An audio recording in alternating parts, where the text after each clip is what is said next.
Welcome to a new video on the Photography Minimalist. Because this video is a little bit different than the videos that I've brought out until now, I thought it would be a good idea to give a short introduction. You know, my passions are photography and riding my motorcycle, but I also have a great interest in World War II history. And the fact is that I live in an area which is surrounded with dark memories of World War II. And then I'm primarily talking about German bunkers and fortifications in the area nearby where I live. I think that within 10 to 15 kilometers in a circumference, I guess there must be more than 150 bunkers. Many of them are buried in the dunes and are not visible, but many are also very much visible. And for that reason, I thought it would be a good idea to take a few days to make a bunker tour, make a video, and make some photos.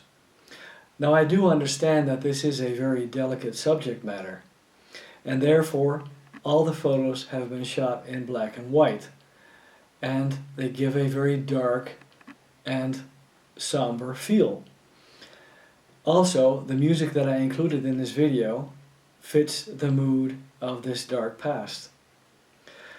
I've used my Fuji X10 primarily, which is a great camera, and I think it's a very underrated camera, even though it is already roughly 10 years old.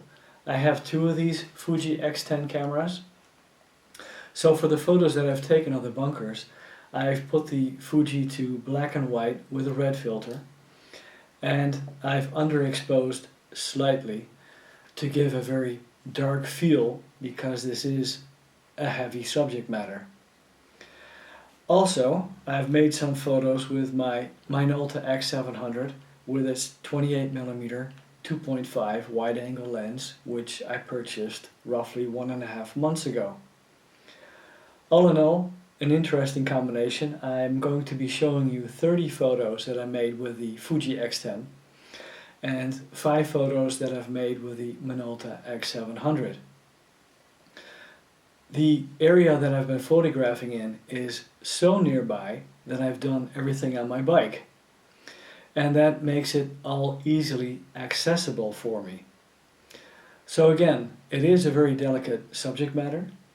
I can imagine that some people are disturbed by the subject that I've been photographing. My apologies.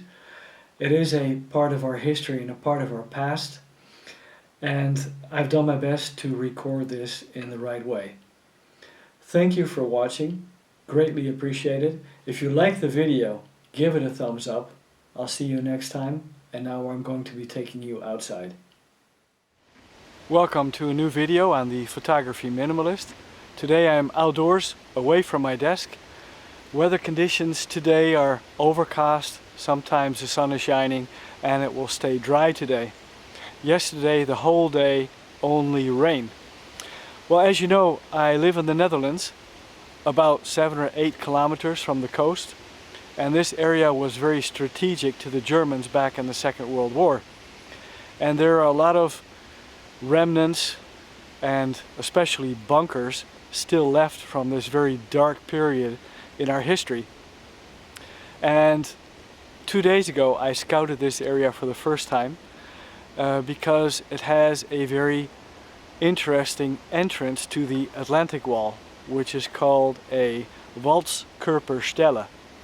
And that's a specific entrance through the Atlantic Wall which the Germans built, and there are only 2 left in the whole of Europe, and both of them are in the Netherlands.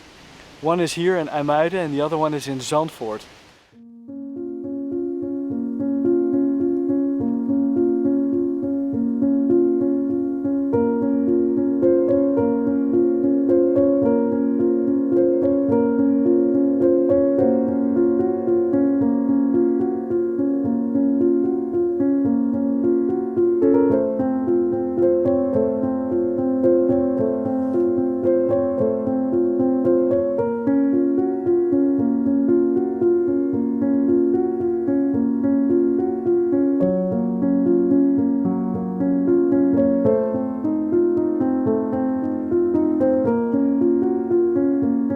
let's have a closer look how this actually works.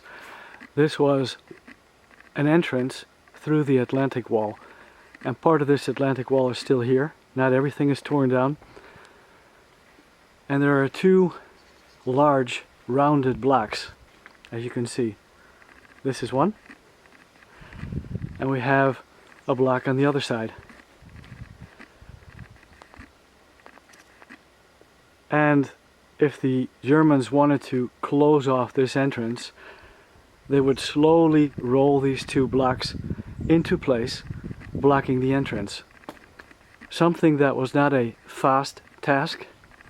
If I read it correctly, it would take about 20 minutes to close this entrance. But this is a very unique design, and again, only one of two still existing, which makes it historically very important. Well, I'm going to walk along this Atlantic Wall just for a little bit to get on the other side of the bunker, which I want to photograph from another angle. And it's a very eerie place.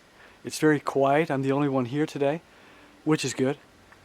And yeah, let's have a closer look.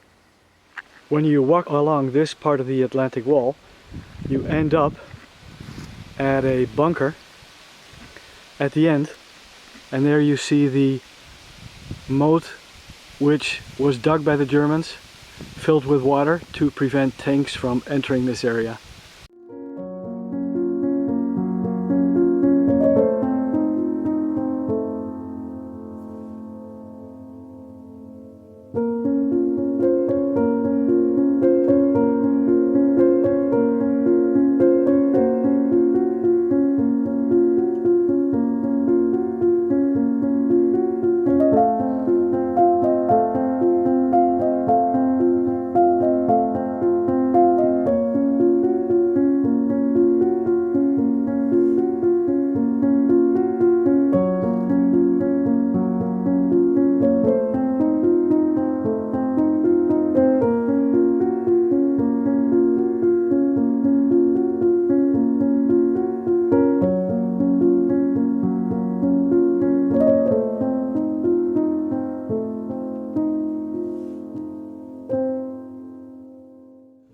And here we have the bunkers of the Atlantic Wall Commandant.